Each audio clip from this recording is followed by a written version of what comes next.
Attorney Raul Lambino, number 34, para sa Senado.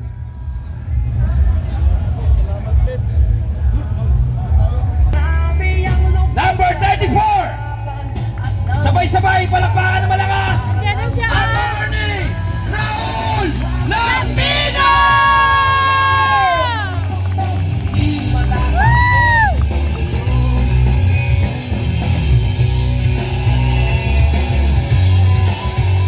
Ayan yung mga senatoriables natin. Kitang-kita sa kanilang mga kulay ang pagpapagod sa pag-iikot. Palakpakan po ulit natin number 34, Attorney Raul Lambino!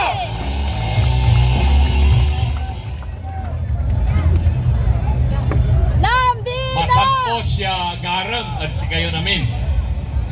Naimbag nga malam kada kayamin hapon. Mayong hapon kaninong tanan. Maya pagat panapon kay Kaugan. Magandang hapon po sa ating lahat. Magandang umaga, magandang tanghali, magandang hapon, magandang gabi sa ating mga kababayang overseas Filipino workers na nanonood po ngayon. At alam ko po na sila ay nakikinig, nag-oobserba kung ano ang gagawin natin o ginagawa po natin ngayong May 1. Ito ngayon ay Labor Day, sabi nila araw po ito ng mga manggagawa. Bato de la Rosa. At ito ang panahon para alamin natin ang totoong sitwasyon ng ekonomiya ng ating bansa, ang sitwasyon ng kabuhayan ng ating kapwa Pilipino, kung ang ating bayan ba ay umuunlad o hindi, kung ang mga Pilipino ba ay nagugutom o busog. Sabi sa akin, kaninang tanghali pa raw po kayo naririto. Nag-march na po kayo o nag-motorkit tulad ko. Kayo ba ay nananghalian na? So, gutom kayo ngayon? Huwag kayong mag-alala. Sa ilang sandali, lilipas din yan. Tulad ko, nalipasan na ng gutom. Mga minamahal na kababayan, alam ko lahat po kayo na naririto ay boboto na ng diretsyo Duterte, hindi ba? Yes! Dito na si Bato, guys. PDP laban Duterte. At lahat kayo na naririto ay maituturing nating mga leader ng PDP laban Duterte. Pakiusap ko po sa inyo, dahil 10 araw na lamang po ang nalalabi bago tumigil ang kampanya at maghahalalan na. Pwede ko bang hilingin na hindi lamang po kayo boboto, kung hindi mangampanya po kayo para sa senatorial candidates ng PDP laban? Pwede ba? Pwede! Dahil kung kayo po ay boboto lamang, kulang po tayo para tayo ay manalo sa halalan, o kaya'y madali po nilang dayain itong resulta ng halalan. Pero kung ang isa sa atin na naririto ay makakakampanya ng 1,000 o kahit 500 o kahit 200, malaking bagay po yun. Kaya yun din po ang pakiusap ko sa ating mga overseas Filipino workers na nakabuto na, ay huwag muna silang titigil.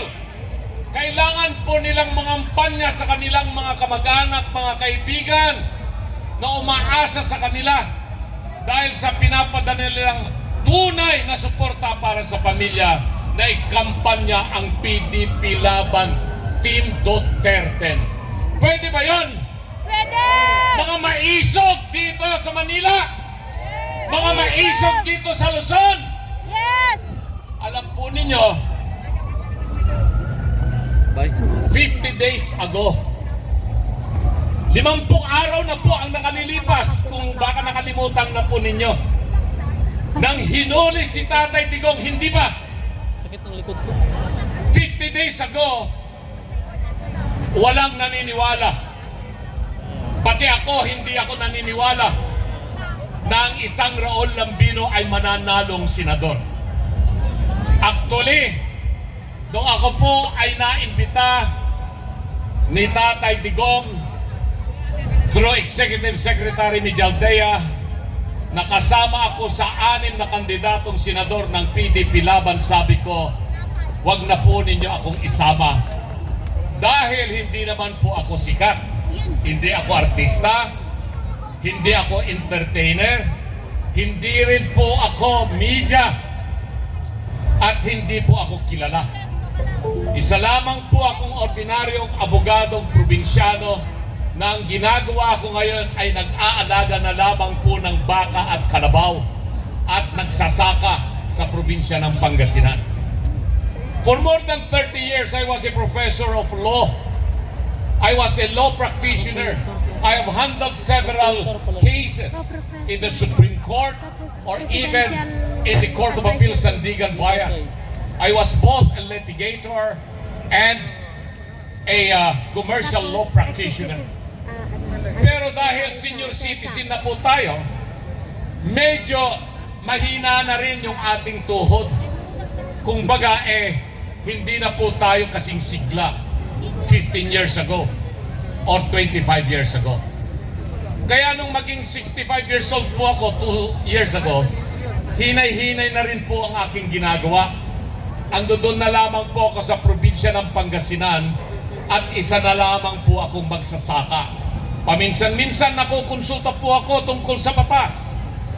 Pero hindi ko mahindihan si Tatay Digong at saka si Executive Secretary Mijaldea nang sabihin nila sa akin na kahit hindi ka artista, hindi ka entertainer, hindi ka media, maniwala ka, mananalo ka sa halalan. Yes!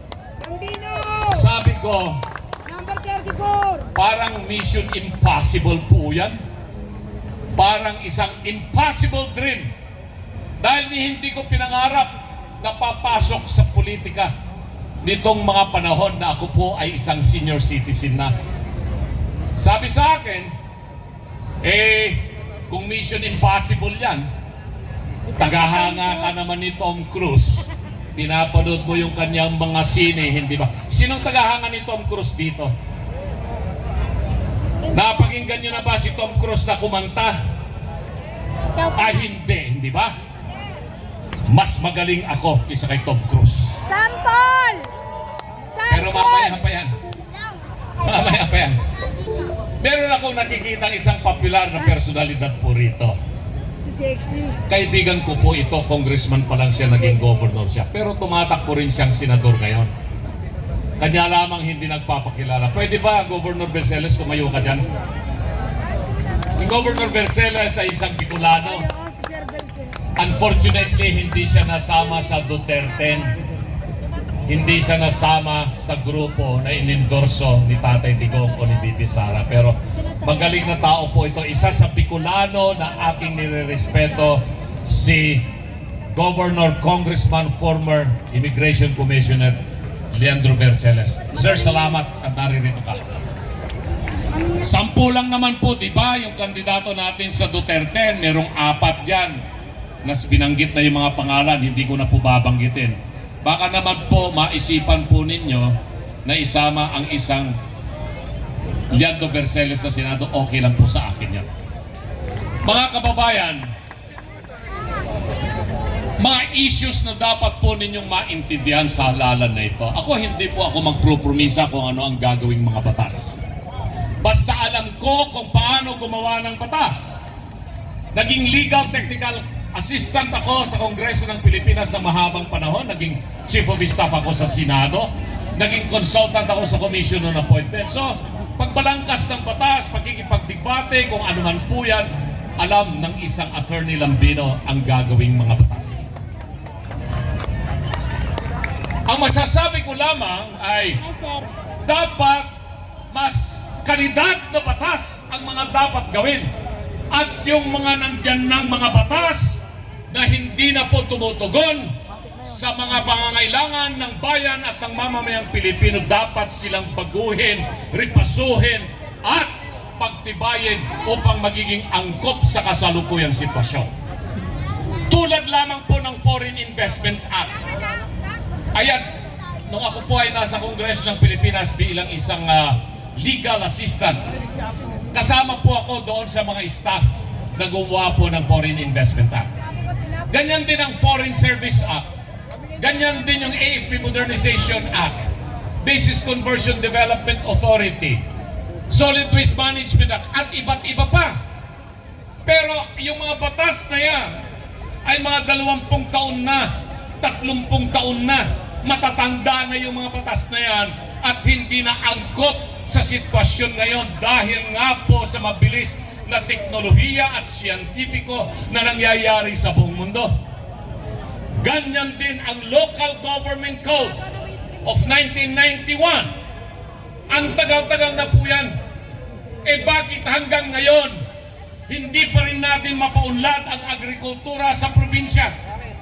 Dahil ayaw bitawan ng national government ang kapangyarihan pagdating sa pagsuporta sa agrikultura at sa kasama magsasaka at mangingisda. Tangan-tangan pa rin yan ng national government na sana ang local government units, yung mga leader na magagaling, ay sila dapat ang mauunang magbigay suporta sa ating mga magsasaka. Repasuhin lang natin yan, madali lang pong gawin yan. Pangalawa, yung issue sa korupsyon. Matagal na yan. Panahon pa ng mga Kastila. Dumating mga Amerikano. Nangyari yung panahon ng Hapon. Naging sabi nila kasarinlan ng Pilipinas. Hindi po nawala ang korupsyon. Lalong lumala ang korupsyon sa administrasyong ito. Ngayon ko lang nakita yung walang tahasang pangungulimbat sa bayan. Tinatawag ko po yan institutional corruption na hindi nangyari sa mga nakaraang administrasyon. Eh ano po ang dapat gawin? Eh may mga nagmumungkahi, patawan na lang ng death penalty yung mga korap. May mga nagsasabi rin na baguhin natin yung sistema ng ating pamahalaan. Baguhin natin yung ating pagiging tao, sabi ng iba, na ang problema ay hindi yung sistema, kung hindi yung karakter ng tao. Lahat po yan ay totoo. Pero sa tingin ko sa issue ng corruption, umpisahan natin ngayon sa halalan na ito na magkaroon talaga ng tunay na boses ang tao. At ang pag-asa po ay nasa sa inyo ngayon. Lahat po na nakikinig at nanonood sa programang ito ay kung magiging ang mga senador na nandiyan na mahahalal ay hindi kayang paikutin ng nakaupo sa Malacanang at paging sunod-sunuran, mababawasan po natin ang korupsyon sa pamahalaan. Kaya pakiusap muli sa inyo, huwag lamang po kayong buboto sa PDP laban, Duterte, ikampanya po ninyo ang ating mga kandidato. Sama nyo na po ako, number 34, Raul Lambino, sa Senado upang sa ganon ay matugunan natin itong problema ng korupsyon. Pangatlo na gusto kong ipaliwanag sa inyo, ang seguridad ng bansa ay namimiligro sa dalawang bagay. Una, peace and order situation sa bansa. Masyadong tumataas ang mga karumal-dumal na krimen dito sa buong bansa. Ngunit ayaw aminin ng pamahalaan, ng pamunuan sa Malacanang o ng Philippine National Police o mga security agencies. Sabi pa nga, yung mga nagpapakalat ng balita na merong mga kidnapping at murder na nangyayari sa mga negosyante ay pwede silang kasuhan ng fake news. Fake news pa yon? Ng isang negosyante na kasama yung kanyang driver, kinidnap, pinagbayad ng ransom pero pinatay pa rin. Nakita natin yan, nabalitaan natin. Fake news ba yon? ng isang kandidatong mayor Yung dalawang lugar ay bigla na lamang binaril doon sa Rizal, munisipyo ng Rizal, doon sa Cagayan. Namatay. Kay Joel Chua. Fake news ba yun? Nagkaroon ng massacre sa Antipolo. Maraming pinatay. Hindi ba nakakabahala? Fake news ba yung napalathala na pinatay ng isang Koreano dyan po sa Angeles? Lahat po ito ay lumabas sa media sa Pilipinas, sa ibang bansa. Ano ang epekto po nito? Takot yung mga mamumuhunang Pilipino, lalo na ang mga dayuhan, na dalhin nila yung kapital dito sa Pilipinas upang sana magkaroon ng malawakang negosyo, magkaroon ng trabaho, magandang sweldo ang Pilipino, na iyon ang dahilan kung bakit naririto nga tayo ngayon. Mayo 1 para sa mga Pilipinong nagtatrabaho. Pero kung walang mamumuhunan, walang negosyo, walang pabrika, walang trabaho, walang sweldo. Peace and order. Kaya pong gawin niyan, tugunan ng mga kandidato ng PDP laban Duterte. Yung issue na yan, bakit po kanyo? Dahil ang isa sa mga senatorial candidates natin na re-electionist, parating na siya ngayon pagkatapos kong magsalita, ipapaliwanag ni Senator Bato yung kanyang panukala para paigtingin ang peace and order. Isang bahagi ng seguridad, at ito ay mas malala kaysa peace and order. Kaya tinatawag Itong yung problema stage sa teroristang NPA, CPP, Yung dati NDF. pa rin yan. Arlegi man. Alam po ninyo, nakakatanggap ako ng May maraming haligi pananakot. man yun. May Mga haligi threats ba yun? sa Pinuntahan text, kung ano-anong mensahe, Arlegi to. na masyado raw akong maingay dito sa problema patungkol po sa seguridad na gawa po ng CPP, NPA, NDF. Bakit po kanyo? Ito, tahasan kong sinabi noon pang 2 buwan nakakaraan na merong ugnayan ang pamahalaan ngayon at ang CPP, NPA para pabagsakin ang mga Duterte. Meron silang ugnayan at kasunduan na lahat ng mga tumutuligsa sa pamahalaan ay pabagsakin. Sila rin ang nagtrabaho ng muna upang sa ganon ay masampahan hindi lang si Pangulong Digong, kung hindi si VP Sara doon sa ICC, at trinatrabaho po nila na maigi na maisyuhan kaagad ng warrant of arrest si VP Sara, si Senator Bato at iba pang mga opisyal ng pamahalaan patungkol po dyan sa tinatawag nilang extrajudicial killing, at nang sa ganon ay maibyahe rin VP Sara at iba pang opisyal na hindi tumutugon, sumasang-ayon sa kasalukuyang pamahalaan at dadalhin doon sa ICC. Payag pa ba tayo na ganon? Hindi tayo papayag. Hindi tayo papayag. Dahil po dyan, sinabi ko kanina na retirado na sana ako sa pagiging isang abogado. At ako na lamang po ay nagbubungkal ng lupa doon sa Palayan, sa Pangasinan. Dahil po sa nangyayari ngayon, anuman ang magiging resulta ng halalan na ito, ang isang Raul Lambino ay babalik bilang isang abogadong magtatanggol sa karapatan ng bawat mamamayang Pilipino. Yes! Lambino! Lambino! Maraming salamat po. Yan ang isa sa dapat yung isipin sa halalan na ito. Yan ang malalang problema. Ang national security ng Pilipinas ay namimiligro dahil po sa ugnayan, kasunduan ng pamahalaan at ng CPP, NPA, NDF. Pero mo yan, sila rin ang naging nangunguna sa pagsampa ng impeachment kay VP Sara, hindi ba? Sila rin ang napakaingay upang sa ganon ang isang VP Sara ay mapatanggal sa pwesto at hindi na siya magiging Pangulo ng Pilipinas. Sila ngayon namamayagpag sa Kongreso. Mahirap naman Kung magkano ang tinanggap ng isang congressman nung siya ay pumirma doon sa impeachment, ganon din ang tinanggap ng kanilang mga representante. 150 million ba bawat isa sa soft projects na binigay nila? AKAP, TUPAD, AX, MAIF at kung ano-ano pa.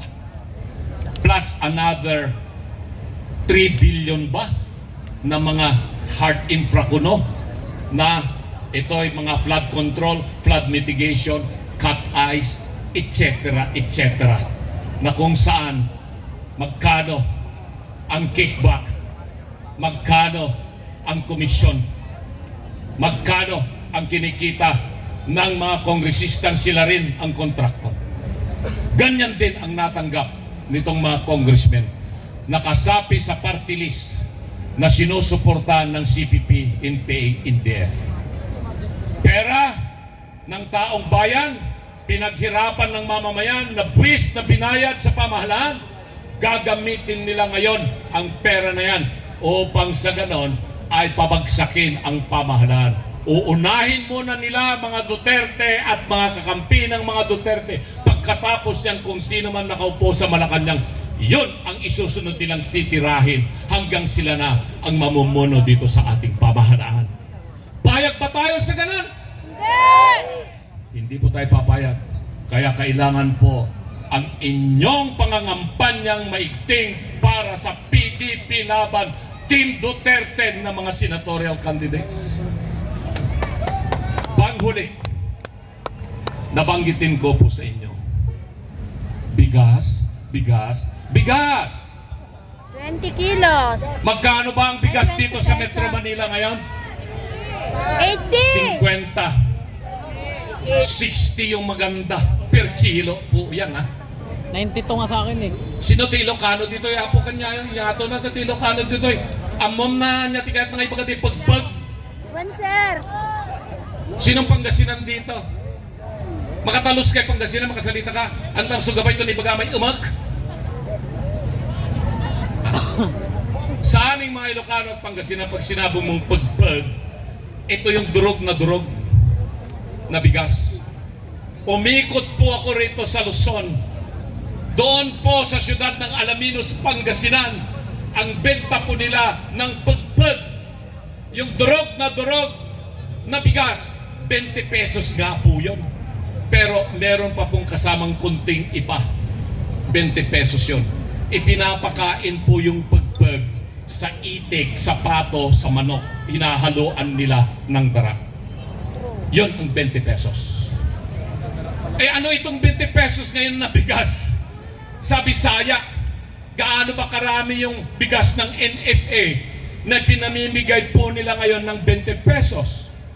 At kung bakit panahon ng kampanya ng eleksyon sa kanila na isipang tuparin ang kanilang pangakong 20 pesos na bigas? Magkano ba ang puhunan ng bigas na yan na nasa Bisaya? 33 pesos hanggang 38 pesos per kilo ang puhunan ng pamahalaan.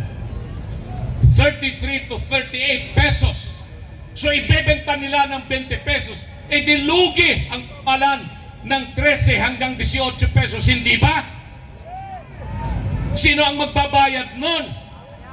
Tayong mga mamamayang Pilipino. Hindi lamang po yung bibili ng bigas na 20 pesos ang magbabayad ng 13 hanggang 18 pesos. Kung hindi, tayong mga taga Luzon, taga Maynila, taga Mindanao at iba pang mga tao sa Visayas na hindi naman sila bibili ng 20 pesos.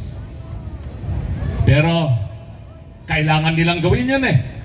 Dahil yung mga kandidato nilang senador, bagsak na nga sila sa Mindanao, hindi sila makapag-rally sa Mindanao.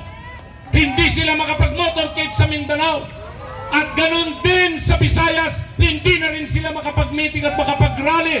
Takot na takot yung kanilang mga kandidatong mga local officials sa Cebu, sa Negros at iba pang mga probinsya. Kaya naisipan nila, baka sakaling maisalba natin ang Visayas, magbigay tayo, mag-vote buying tayo ng 20 pesos na bigas.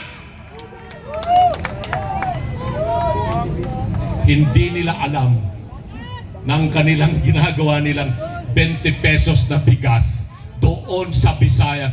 Galit na galit ang mga taga Luzon.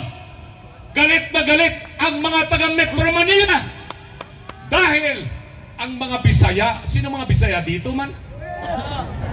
Daghan man. Bakit? Matakaw ba kayo sa bigas, ma'am? Hindi ba? Mas gusto nyong kainin mais at saka kamoting kahoy, hindi ba? At siyempre karne at saka isda, hindi ba? So ibig sabihin nun, optics lamang, pang media lamang, pang press release lamang. Bakit hindi nila dalhin yung 20 pesos na bigas dito sa Metro Manila at Luzon at bilhin natin lahat yung bigas na 20 pesos na yan?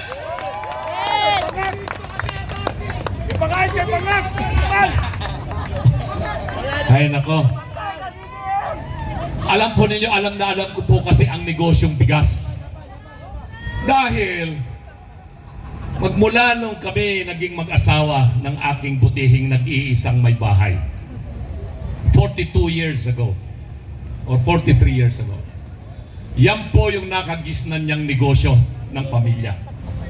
Ako po noon, 1981 to 1985, habang nag-aaral po ako sa College of Law, magbiyahe po ako ng truck mula Pangasinan, magdadala ako ng asukal, simento, bagoong o kung anong produkto ng Pangasinan.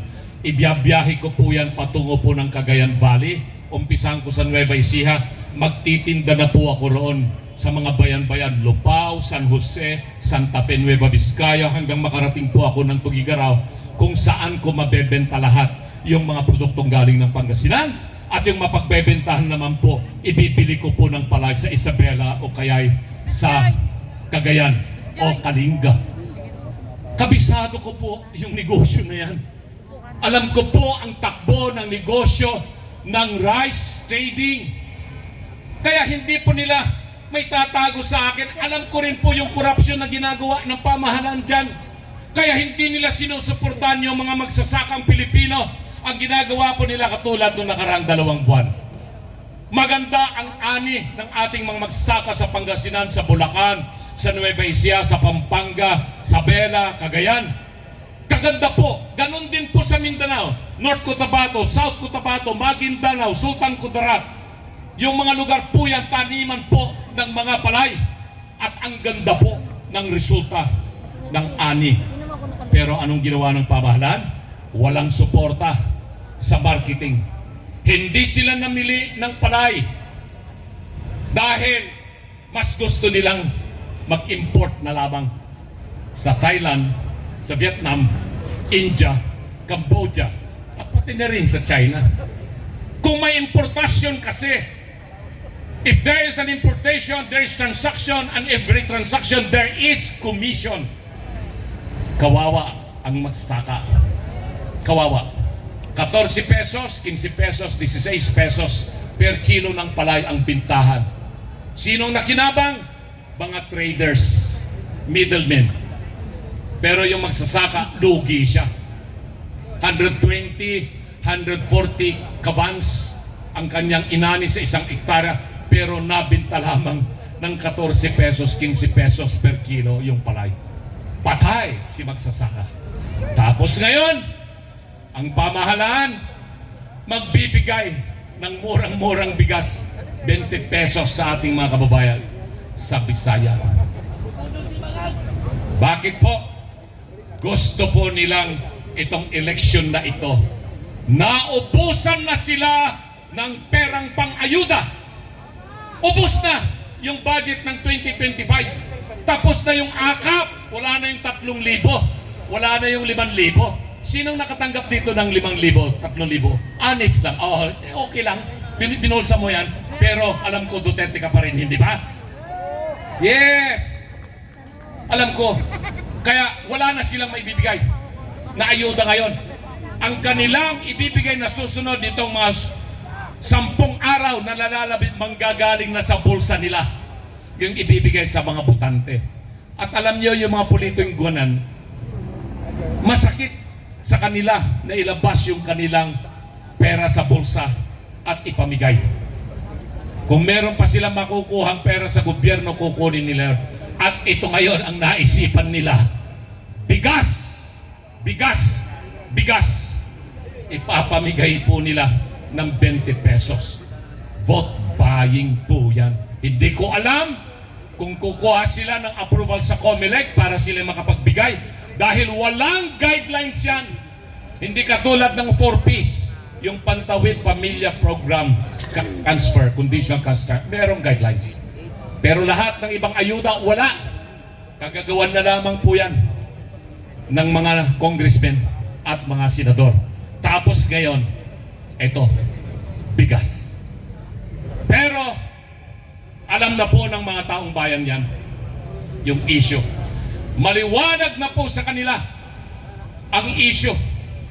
Kaya sabi ko, 50 days ago, bago huliin si Tatay Digong at ibiyahe doon sa Netherlands. Mission impossible. Impossible dream. Pero sa pag-ikot-ikot ko po, 50 days. Nakita ko na yung mission impossible ay nagiging posible. Yung impossible dream nagiging totoo. So the mission impossible becomes possible. The impossible dream becomes possible. Kanina sinabi ko, mas magaling naman ako kay Tom Cruise.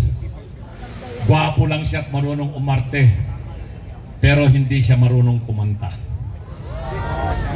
At dahil po dyan, para maniwala naman kayo na kahit hindi po ako artista o kay entertainer o kaya media, kanina si Dr. Mata, sumayaw siya nung sayaw ni Elias. Kilala niyo si Elias? Yes.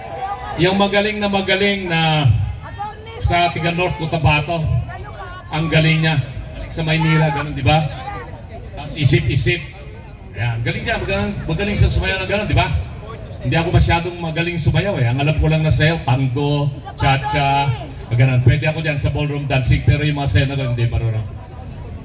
Pwede pa? Nakahanda na ba yung Tom Cruise dyan? Para sa inyo lahat ito, pero usapan po natin ha. Hindi lamang po kayo boboto, kung hindi, mangangampanya po kayo para sa PDP Laban, Team Duterte. Yung ating mga kaibigang riders sa Cavite, andyan po ako sa Cavite bukas, magmumotor din tayo dyan.